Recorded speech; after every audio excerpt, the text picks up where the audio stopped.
백종만 읽을러. 우리 이제 함께 읽어요. 백종만 읽어요.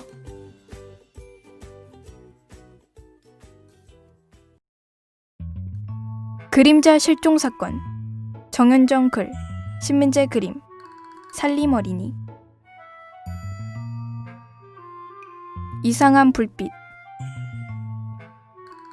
그리하여 마음씨 착한 처녀에게 반한 뒷산 솔숲의 참 도깨비는 처녀와 결혼을 하였습니다. 참 도깨비는 처녀의 아버지와 착한 처녀를 위하여 큰 기와집도 지어주었습니다. 그러던 어느 날 연우는 읽던 책을 품에 꼭 껴안았다. 예전에 잃어버린 책이었다. 낮에 이삿짐을 정리하는 아저씨들 사이에 서 있다가 발견하고는 얼른 주웠다. 어릴 때 엄마가 밤마다 읽어주던 책이었다. 연우는 오래된 책에서 나는 고리타분한 냄새를 깊이 빨아들였다. 다시 그때로 돌아가고 싶었다. 아니, 전에 살던 동네와 학교로 돌아가고 싶었다. 그러나 내일은 새 학교로 등교하는 전학 첫날이었다. 그리고 오늘은 이사온 동네에서의 첫날 밤이자 여름방학의 마지막 밤이었다. 책상 앞에 서서 책가방을 정리하던 연우는 의자에 털썩 주저앉았다. 머릿속 걱정들이 커다란 돌덩이가 되어 가슴을 짓눌렀다. 새 학교에서 새 친구들을 사귀어야 한다고 생각하니 숨이 차고 온몸에 땀이 나는 것만 같았다. 잘근잘근 푸푸. 연우는 손톱을 물어뜯기 시작했다.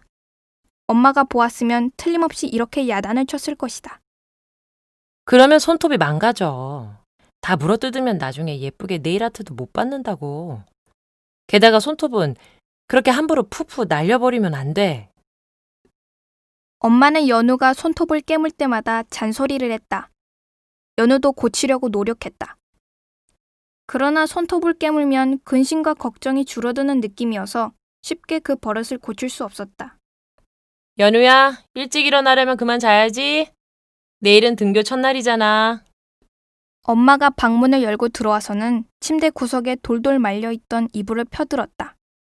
아기 도깨비 그림이 있는 덮개를 침대 위에 깔고 그 위에 노란 고양이 그림이 있는 폭신하고 시원한 인견 이불을 펼쳤다. 인견 이불은 마법의 양탄자라도 되는 듯 펄럭이다 가만히 내려앉았다. 연우는 침대로 쏙 들어갔다. 가만히 누워서 엄마를 바라보며 연우가 이야기했다. 엄마! 난 엄마가 예전에 준우랑 나한테 이야기책 읽어줄 때가 참 좋았어. 엄마는 요즘 들어 건강이 매우 좋지 않았다. 그래서 연우 가족은 먼저 살던 곳을 떠나 한적한 이곳으로 이사오게 되었다. 몸이 아프기 전 엄마는 재미있는 이야기책을 많이 읽어주었다. 연우는 그 중에서 도깨비 이야기책을 특히 좋아했다. 도깨비 이야기는 언제 들어도 재미있었다. 엄마는 구연 동화를 하는 사람처럼 실감나게 읽어주었다. 나는 도깨비 김서방이다. 욕심쟁이는 내가 이 도깨비 방망이로 혼내줄 거야. 아직 아기였던 동생 준우는 엄마가 걸걸한 도깨비 소리를 흉내내면 눈을 가리고 울다가 웃다가 있다. 엄마, 그런데 정말 도깨비가 있을까? 연우는 어릴 때부터 도깨비가 정말로 있는지 궁금했다. 있는 것 같기도 하고 지어낸 이야기 같기도 했다. 엄마는 자신 있는 말투로 대답했다. 그럼 엄마는 어렸을 때 도깨비를 보았는걸? 정말? 연우의 눈이 호기심으로 반짝였다. 그때 엄마는 겁이 많아서 이야기도 못 걸어보고 못 본 채 지나갔지. 후회가 돼. 말이라도 걸어볼걸. 엄마는 따뜻하게 웃으며 연우의 머리를 쓰다듬어 주었다. 잘 자라. 좋은 꿈 꾸고. 엄마는 노란 고양이 이불을 목까지 끌어올려준 다음 불을 끄고 조용히 나갔다. 내가 만약에 도깨비를 만난다면 말을 걸 수 있을까? 연우는 잠시 생각하다가 눈을 감았다. 어쩐지 잠이 잘 오지 않았다. 그 순간 무언가 휙 하고 지나가는 게 보였다. 연우는 얼른 커튼을 내렸다. 무서웠지만 궁금한 마음이 점점 더 커졌다. 연우는 다시 커튼을 살며시 들어서 창밖을 보았다. 길 건너편 철쭉 언덕 근처로 눈길이 갔다. 낮에 보았을 때는 초록 기와집이 왜 따로 있었던 것 같은데. 그 앞에는 목재소하고 오칠 공방이 있었고. 연우는 어둠 속에서 눈을 크게 떴다. 불빛 두 개가 커졌다 작아졌다 했다. 초록빛과 푸른빛이 섞인 불빛이었다. 불빛은 점점 커져 횃불만큼 자라더니 밤하늘을 휙휙 날아오르다가 초록기와 집으로 쑥 들어갔다. 연우는 깜짝 놀라 그 모습을 지켜보았다. 잠시 후 다시 나온 불빛은 초록기와 집 주위를 몇 번 돌았다. 그러더니 연우가 있는 창문으로 쏜살같이 날아왔다. 엄청 빠른 속도였다. 아! 연우는 너무 놀라서 얼른 커튼을 내리고 바닥에 주저앉았다. 창밖으로 불빛이 어른거리다가 이내 다시 깜깜한 어둠 속에 잠겼다.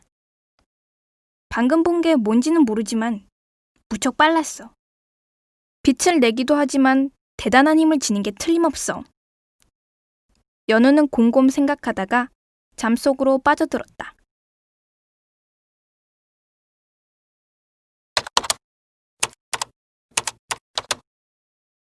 연우가 두 사람? 연우는 휴대폰 문자 알림 소리에 잠에서 깼다. 어느새 서쪽 창이 노랗게 물들고 있었다. 창밖에서 까마귀 울음소리가 까옥까옥 들렸다. 연우는 비틀거리며 침대에서 일어났다. 서쪽 창문으로 들어온 노랗고 긴 저녁 햇빛을 등지고 섰는데 바닥에 연우의 그림자가 보이지 않았다. 지금까지는 희미하게 남아 그림자가 있었는데 도대체 무슨 일이 일어나는 건지 알 수가 없었다. 연우는 마음을 다잡고 휴대폰 문자를 확인했다. 뜻밖에도 선아가 보낸 문자였다. 연우, 너 웬일? 민지하고 사귀기로 한 거임. 결국 너가 해내는구나. 근데 세연이 걔 왜 그래? 오늘 날 아주 유심히 보던데 찌질이 주제. 크크. 이상했다. 연우는 어제 민지에게 사귀지 않겠다는 답을 제대로 했다. 휴대폰 방금 확인했어. 그런데 무슨 말인지 잘 모르겠어.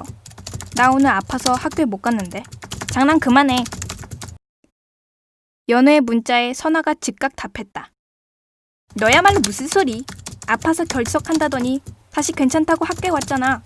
농담 그만. 크크. 내일 봐. 이민재와 서연우 커플 탄생. 축하. 팔에 힘이 없었다.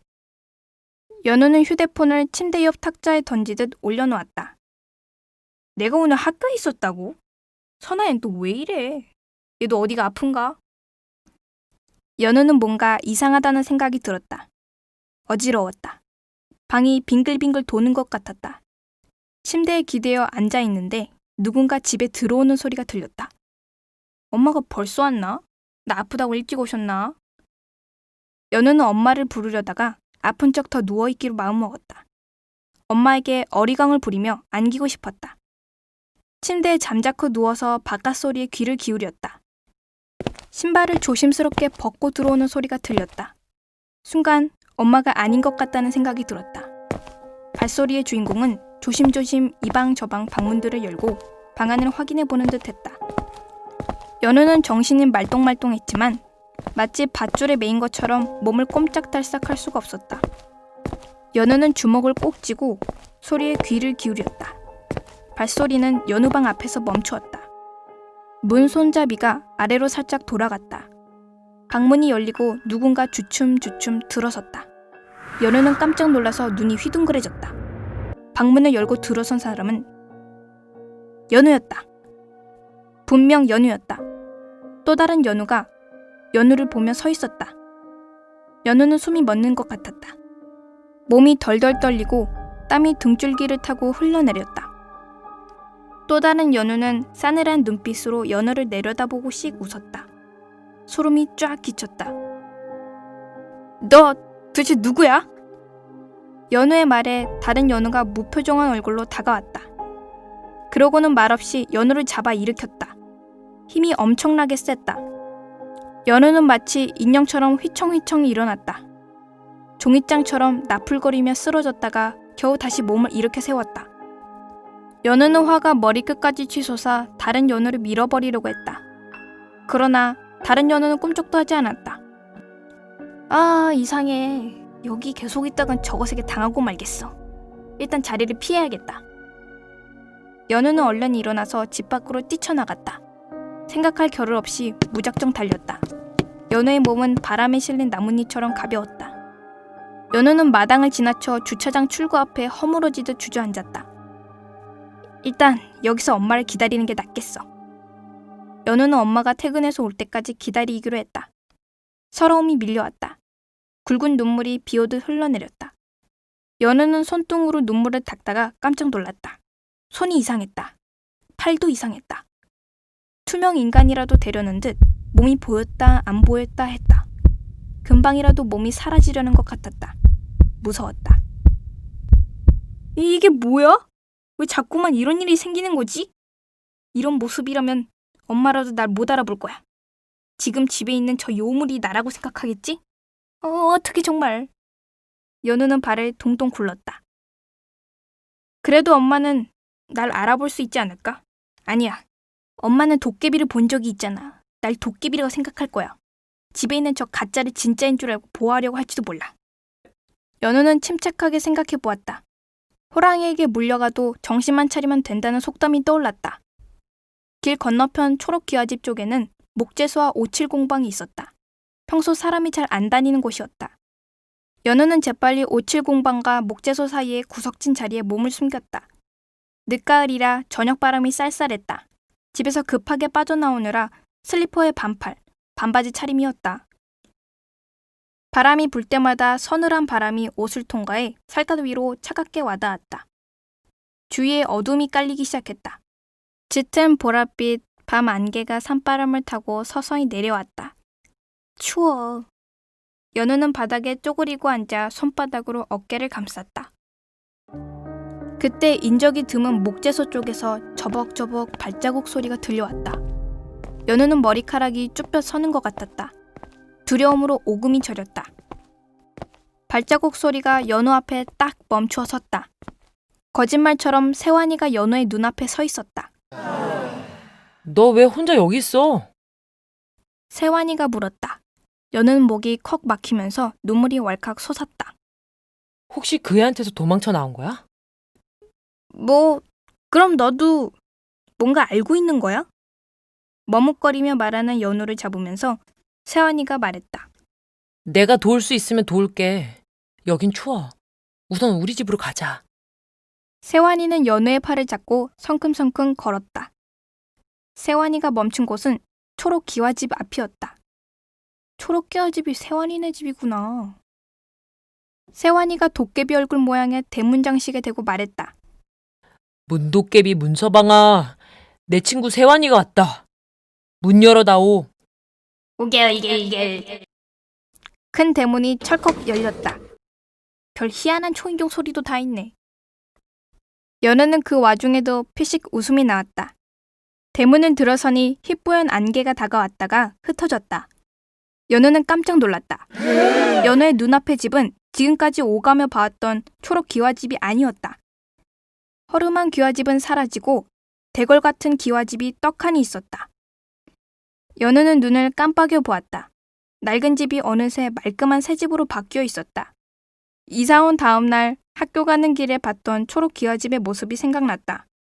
헛것을 본 거라고 생각했는데 그게 진짜였다. 연우는 고개를 갸웃하면서도 말없이 세환이를 따라 걸었다. 오늘 하루 말로 표현할 수 없을 정도로 엄청난 일이 벌어져서 연우는 더 이상 말할 기운조차 없었다. 연우의 집에 무단 침입하고 학교에 몰래 갔던 또 다른 연우는 귀신이었을까요? 아님 연우의 사라진 그림자였을까요? 그리고 세환이는 어떤 비밀을 가지고 있는 아이였을까요? 오늘은 여기까지입니다. 그럼 다음에 만나요. 지금까지 북내레이션의 Z와 B였습니다.